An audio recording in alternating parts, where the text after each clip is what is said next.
This is Chapter 9 of The God Boy by Ian Cross. My school books were before me, and I actually did get some homework done after that. I sat in the lounge at one end of the polished table, with my back to the wall, able to see the whole room. I always did my school homework there, so that when I looked away from my books, I had something to look at, if you know what I mean. I think I worked better there, too. I could see the brown carpet on the floor with a dull red leafy pattern, and the furniture so arranged that you would have to get down on your hands and knees to see the worn patches, or lift up the deerskin in front of the fireplace. The walls were still pretty clean. They were what made me first realize that Dad had something really wrong with his arm. When I was about 5 or thereabouts, Mum wanted new wallpaper. Dad said he would be damned if she was going to make him a one-armed paper hanger, so he whitewashed the walls instead. And the furniture was good too. Polished wood chairs with the table at which I sat, a big brown sofa with a couple of easy chairs to match, and an odd, big old black armchair that was in the house even before we moved in, I believe. On the mantelpiece, above the fireplace, at the other end of the room, was a hefty clock that whirred away and shook without actually striking on the hour, the chimes being broken. A picture of Molly and I when I was a baby, a small brass statue of a fat Chinaman sitting on his rump in a loose gown that was undone enough to show his belly button, and a chest that looked more like a woman's in some respects. He was squatting on a hollow base that held pins and other small junk. Also on the mantelpiece were a heavy bowl that was always full of geraniums, an ivory elephant about the size of a kitten, and a jug that was made like the face of a very happy man indeed, and which could be made to play Auld Lang Syne if you wound up the works at the bottom. A pack of cards that nobody used now that Molly was away, and a few odds and ends. Above the mantelpiece was a tremendous picture of a huge stag on the top of a small hill, sniffing the air in a very proud fashion, with miles of misty countryside and a lake down below him. What interested me this night was the writing bureau in the corner to the right of the fireplace. I know that Molly's letter would be there, for Mum put letters there when she finished reading them, even the bills. I looked up at the bureau, and honestly, all the fancy carvings on it, even the curly woodwork that mounted the top, started to look like the shape of Molly's handwriting. It was a big hunk of furniture, that bureau, with a writing place hanging down from it like a tray on the end of two pieces of light chain, and all the slots stuffed with papers, letters, and the rest. Mum kept her cot in there too, and right at the top, left-hand hole, I knew I would find Molly's letter. I kept looking across the room, trying to see it, but one long envelope that stuck way out hid anything else. That long envelope I knew to be the account from the electric power company. They always used longer envelopes than anyone else. As I said, I did get some homework done, but not much. There was my dad not home, and Mum saying nothing about it, then suggesting I go away for a holiday, and that meant missing school, and then looking the queer way she did. It is no wonder some kids don't get their schoolwork done, if they get mixed up the way I did. And I was frightened, and I thought if only I could read Molly's letter, it might explain everything, or at least the part about my going away on holiday. Mum came into the lounge too, when she finished in the kitchen, and sat in the armchair. She fitted that chair when Dad sat in it. He looked small, but she filled it all right. She started to darn some socks, and I stared away at my books, because I knew if I looked up, I would look at the writing bureau. At last I had it. I closed my books carefully and stacked them into my school bag. So help me, while I was doing it, I could hear the sound of her darning, a faint shh, as she pulled the wool up through the sock on the end of the needle, and I began to feel my eyes being dragged up to look again to the writing bureau. It was definitely time to get out before I gave the show away. Then I did look up.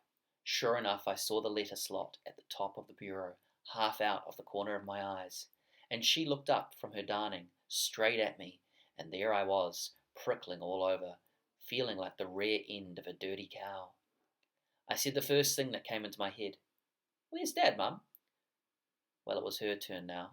She didn't actually change colour, but she jumped inside, if you know what I mean. "You don't know?" she whispered. Normally she had a strong voice, but better than the way other women spoke. You never had any trouble hearing her. "No," I said, happy the way I got out of being caught looking at the writing bureau. "I just wondered where he was, not being home. Is he working overtime? I just thought I would ask, that's all, in case you want me to stay up with you or something like that. That last bit was bull's wool, of course, but I had to be careful. She looked at me in a funny way, and for a second I thought it wasn't going to be so good after all. Why didn't you ask about him before, son? She said. I don't know. I just didn't, I suppose. She half rolled up the sock she was darning and shoved the needle in it and sat back for the first time for weeks. She looked soft at me. When she got soft, she had a wonderful face, lighted up and friendly in a way nobody else could be friendly, able to make me feel as though everything was fine and dandy, and forget all the other business and feel good to be me. When I was a little girl, I used to sit up with my mother, and we would have wonderful times, she said. She would play the piano for me, and I would dance for her. Your mother learned to dance, you know that? And I would dance to her playing the piano, and when I was tired she would sing to me. She went on like that for quite a while, with all sorts of her memories. And even though I wasn't really interested in that kind of stories, it was very enjoyable. My sitting there at the table, my chin in my hand, listening to her without much attention, with a pleasant feeling like sitting in front of an open fire. I always got on with my parents when I was alone, with one or the other of them. And did you ever dance for your father or anything? I said to her. She half turned her face away from me. She looked to the mantelpiece and stared at it for a while and then said, No, son, I didn't. I don't suppose grown-up men like dancing, it being a bit sissy, I said, trying to get her going again, because it was obvious the wind was out of her sails. I don't think she paid me any attention, for she stared away at the mantelpiece some more, and then said, I only danced for my mother. If I was to do anything for you, it would be to play marbles, I said, doing my best to keep things alive. I know a few tricks on my bike, of course, but I haven't got one, though. She heard me then. She looked back at me, and I could see that the open fire feeling had gone bung. I could have kicked myself for mentioning a bike, but it had slipped out quite naturally. Then I knew for certain that when Dad had gone back in the morning, there had been real trouble, and I hated bikes. Yet she didn't look wild with me, I don't think. I don't know exactly how she looked at me, but I didn't like it. Then she said, You're a good boy, Jimmy, to want to do something for your mother. You are a good boy. I knew she wasn't thinking of me in the same way that she thought of herself as a little girl, though, and she looked at me so big and strong in the big chair. When I slid out from behind the table, pulling my school bag behind me, I could feel a trembling feeling in my stomach. As I grow up and get smarter and smarter, I better understand how my mother looked at the different times. Even now, though, I can't understand her sitting there with her arms on the sides of her chair, her darning in her lap, looking right at me as though she was trying to work out how much I weighed. So very serious, too, and the light made her face a milky colour. I stood, not knowing exactly what was going to happen next, and said, I wouldn't say I was so very good, but I'm not too bad, I suppose. I'm better than Molly was at my age, I dare say. She said. I'm better than Molly was, I bet. Oh, she said, and her eyes lost the staring look. It's time you were off to bed, son. I'm very sorry. She said those last words quickly as though she had stood on my toe. What for? I said. I know it's time to go to bed. You don't have to be sorry, Mum. I lay in bed for I don't know how long, doing my best to work things out, and my best certainly wasn't good enough. I used to think that in bed at night I was underneath a great layer of darkness thousands of miles thick, with God sitting on top. I was probably thinking about that when I heard my mother moving across the passage, snapping off the lights and going upstairs to bed. Then I thought about the letter, and for a long time imagined or dreamed, I'm not sure which, that I was chasing Molly and hitting her over the head with the bill from the electric power company. Then, I was actually out of bed, tying my pyjama cords tighter, standing in my bare feet on the cold floor, hardly able to see at all except for a little grey light from behind the window blind, and I was getting ready to sneak down the passage to look for Molly's letter. I was actually doing all that before the idea had entered my mind. I stood without moving for a while, then crept over to the door and opened it quietly and listened. Perhaps I was actually walking in my sleep, because I can't remember hearing a sound, not even my own feet on the floor of the door opening. I didn't seem to be even breathing, and the house was so very, very quiet. Even the passage floor did not squeak as I crept down to the lounge. I was seeing Molly's handwriting on the pages and almost reading some kind of horrible nonsense she had written about me. I guided myself down the passage with the tips of my fingers brushing along one wall, really not hesitating, straining my eyes wide open, slowly seeing more and hearing, too, as if my ears were getting used to the dark. The creaks and the shivers that an old house makes during the night, and a faint sighing sound of the sea wind outside all became distinct, and by the time I had reached the door of the lounge, my breath was clicking against the back of my throat, which was as dry as a bone. I slid through the half-open door, and the lounge was quite light, as the blinds were up, and there was the shine of the moon pretty well in. I didn't waste a second, though. Just dived across the room to the bureau and reached up to the top slot. There was nothing there, except the envelope from the electricity company. Nothing. I turned round and fairly ran back to the door. I knocked hard against the big chair as I went, and tripped sprawling on the floor with a bang.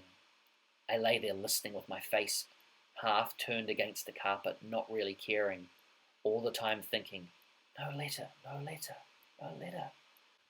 There was not a sound from upstairs, so I got to my hands and knees and crawled slowly around the door and into the passage. There I did hear something, like the scraping of a chair against the floor. I stood up and looked down the end of the passage, and saw light coming through the half-open kitchen door, and I was glad. I wasn't actually thinking then, just standing there, holding my pajamas, puffing a little. Then, with hardly any worry, off I went down the passage. I could always say I was going to the lavatory to explain what I was doing out of bed. When I reached the door, I stopped for a second. Who was in there? At first crack, I had thought it must have been Dad, come home and gone into the kitchen in the short time I had been in the lounge. Now somehow I had lost my brave feeling. A burglar with lumps of lead pipe to bash my brains out? A madman from some loony bin? Those kind of people floated in my mind. I decided that if it was anything like that, I would scream blue murder and open my mouth and took a deep breath so that I would have a flying start to do just that, and peeked my head around the door.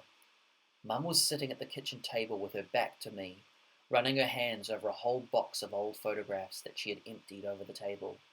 Sitting there in her blue nightdress, leaning over, flicking the photos through her hands, hardly looking at any one of them for long, flicking away, and wriggling on the wooden chair all the while so that it squeaked ever so slightly. I closed my mouth shut, and my breath was all boxed up in my chest and hurt, and I felt bloody awful. I could even see her bare feet tucked away under the table, about 10 times the size of mine, and the skin on them was brown and wrinkled, and the toes were wriggling too. And then she started to sniff with her wriggles as her shoulders went up. Each sniff became louder. I pulled back from the door and crept the first few yards back up the passage, and then took jumping steps, but landing on my toes without a noise, until I was near my own bedroom. Then I ran in there and took a running jump into the bed. Even in the dark, I could take a running jump into my bed. I was pretty good in the dark, all things considered, but I lay in bed, looking up into the layer of darkness. There was no letter from Molly, I was sure of that, because if there had been, Mum would have put it in the bureau regardless. Each letter Molly had ever written had been put up there straight after she had read it. All letters went there, and every week or so she pulled them out and burned them, except the bills, which hadn't been paid. So I was certain there was no letter from Molly, and that Mum had been telling fibs. And after all that, she got up and got a box of old photos, all of them taken long before I was born, of her and Dad long ago, and her family when she was a kid. She got up, got that old box, and shuffled them up, and now she was crying. And then something struck me. The light wasn't on in the kitchen when I first went up the passage, but had been turned on during the few seconds I had been in the lounge. Yet to get to the kitchen, Mum had come down the stairs, the foot of which was not far up from my bedroom door, across the other side of the passage. It frightened me to think that as I had been sneaking up the passage, she must have been not far ahead of me, going to the kitchen.